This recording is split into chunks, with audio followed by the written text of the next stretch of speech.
nights I don't want to cook 3 different meals for my family. I just want one pot that's comforting, delicious, and enough for everyone. Today, we are making an Indian pepper chicken soup without stock cubes or soup mix.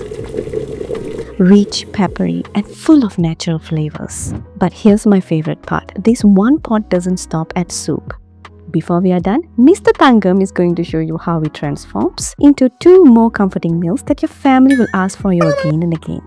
Let's start with onion, ginger and garlic. Blend them all into a smooth paste, then heat some oil and add the blended paste. Cook for 8 to 10 minutes, stirring frequently until the raw smells disappears. Don't rush this step. This develops sweetness and savoriness that replace the need for stock cubes. When it turns into this color, add tomato puree.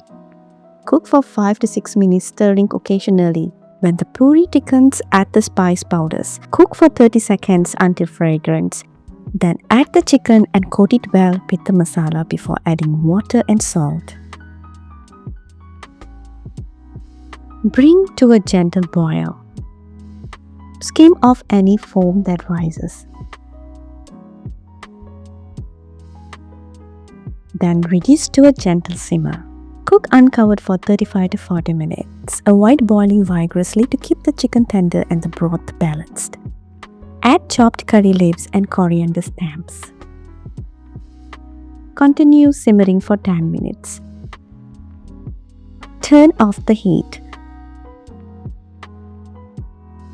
Add ghee, black pepper powder, lime juice, and chopped coriander. Allow the soup to rest for 5 minutes before serving. Do you know this one comforting pot makes 3 delicious meals? First, enjoy it just as it is. Ladle the hot soup into a bowl and serve it with steamed rice. Light, comforting, and packed with natural flavors. For something a little heartier, add cooked noodles to the hot soup and finish it with shredded chicken, black pepper, spring onions with a few drizzles of chili oil. Add an egg and you're good to go. 1 pot, 3 comforting meals. I hope this recipe brings a little warmth to your table. Until we meet again, may your kitchen always be filled with warm and wonderful aromas. Happy cooking!